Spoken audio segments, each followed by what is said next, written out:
What's the difference between a narcissist and a psychopath? Are they different? Do they look different? What does it actually look like? Okay, I want to be able to walk through this aspect because I've had many people be like, "Wait a second, is that narcissism or is that psychopath? Like is the antisocial personality disorder? Is it narcissistic personality disorder? Which one actually is it? Is there a difference? How do they cross over?" So today we're going to talk through narcissistic personality disorder. Then we're going to talk about antisocial. Then we're going to talk about the similarities. And then we're going to talk about the differences and give a couple tips on how to deal with them. So when we talk about this aspect of narcissism and a psychopath or antisocial personality disorder, one of the things we're going to do first is just define what they are. Okay, I'm not going to go through all the diagnostic traits or what they look like, but just give an overview. We'll have to do a different video on the actual traits individually. So first off, NPD, right? Narcissistic personality disorder. This majority of times is characterized by this aspect of self-importance. Like, I'm the best. I'm the biggest person in the room. I'm the one that everybody else should be worshiping, following, all this kind of stuff. Like all to the narcissist, right? And this typically starts off by this inflated sense of ego.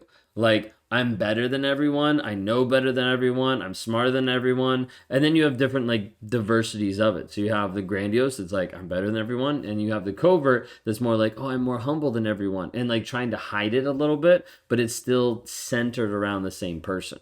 Okay, this centering around the same person oftentimes bleeds into this piece of a need for admiration. Like, I need you to pay attention to me. I need you to give me pity. I need you to focus on me. I need you to text me 24/7. I need you, all these different pieces. And you start to feel the pressure of this. You're like, how do I even keep up with this? Because it's constant need of attention and validation. Then you bring into another piece of the lack of empathy. Okay, where a narcissist doesn't care about you, they don't care about other people, and you're like, they're crying, and you're like, why won't you even understand? And he just sits there like a log. And you're like, don't you even care? And he's like, of course I care. But then nothing actually happens. You're like, wait a second, this doesn't make sense. Okay? Narcissists oftentimes will seek validation, admiration from other people around them, regardless of who it is. So if you're not giving them the level of attention that they want, then they're just going to go find it from someone else.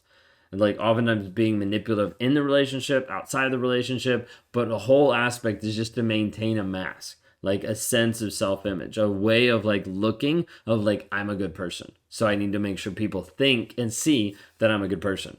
Okay, when we talk about this, there's all different other aspects of it, of them being personally exploitative, of the manipulation, of the idea of being special. There's a lot of different pieces with it. Okay, but overall, in general, that's a brief overview. Okay, then we step into the aspect of psychopathy. Okay, and this would be antisocial personality disorder.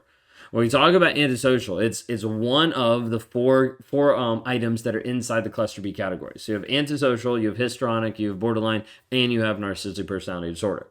Now, this one is a little bit different because it's marked by a pervasive pattern of disregard for the rights and the feelings of others.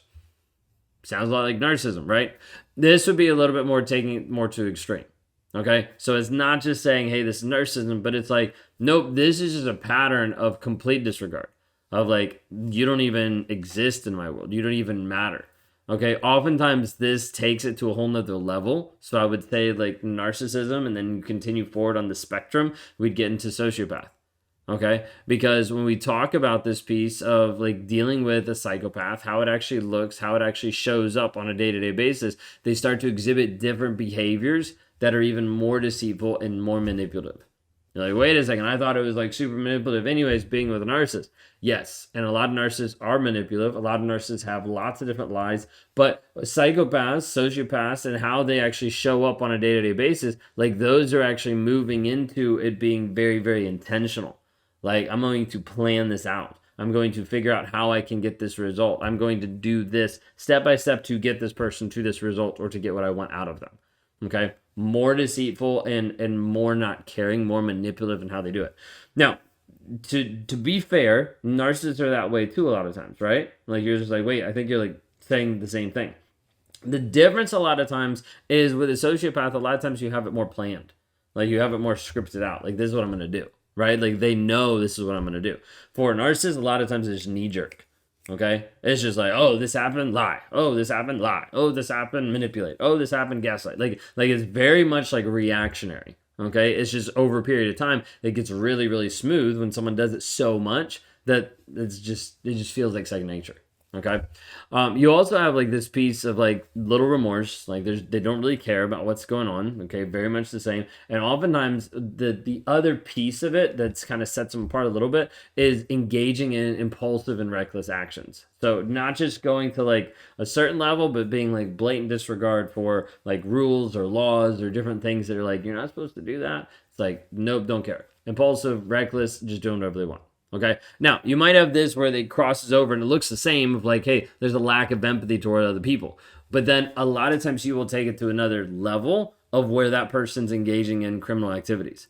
Okay. Not caring, not thinking anything about it, just like, hey, this is who I am. This is what I want to do.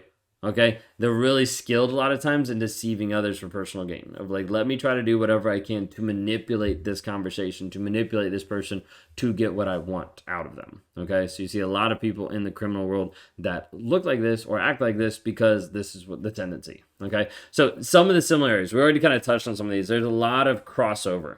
Okay, the one of the easiest ways to explain it would be when you're thinking of this aspect of narcissism, think of it on a spectrum. Think of it as you start off, you've got people that have traits of narcissism. They just have pieces of it. Then you have people that are diagnosed narcissistic personality disorder.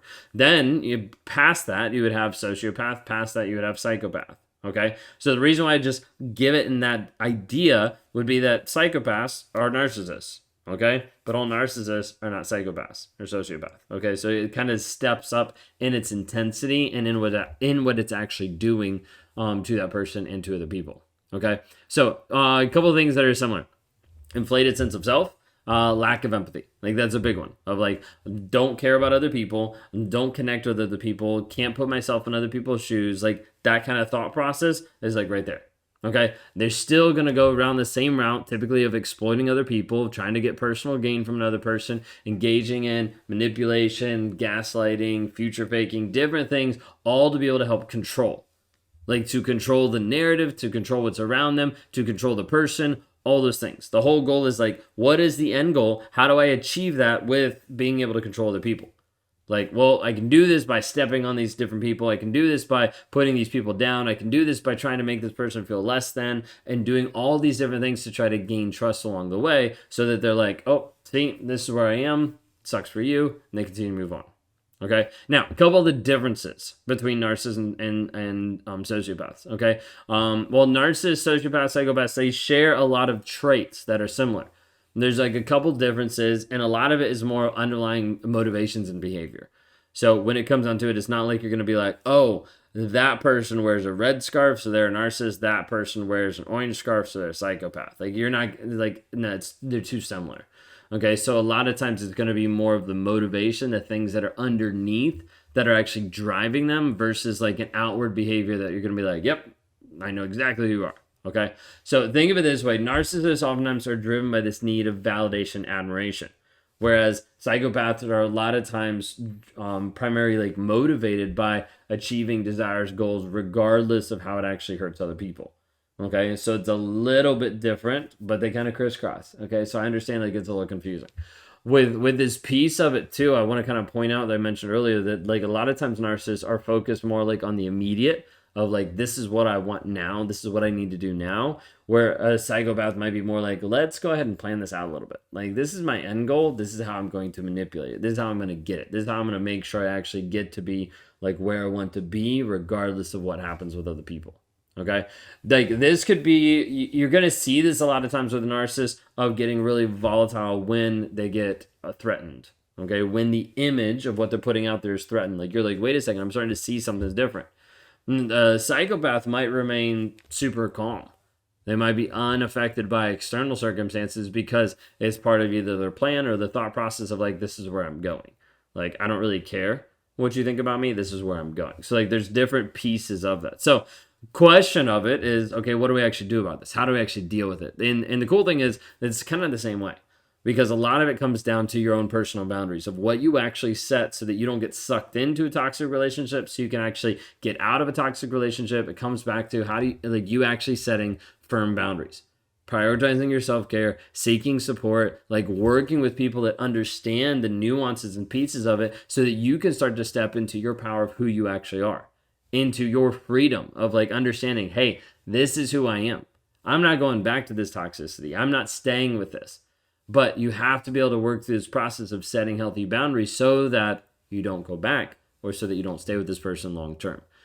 If we can help with that, we'd love to be able to help you. You can go to escapetoxicity.com to start off on the 7-day challenge for $7 just to understand and start that process. Start understanding how we actually break things down.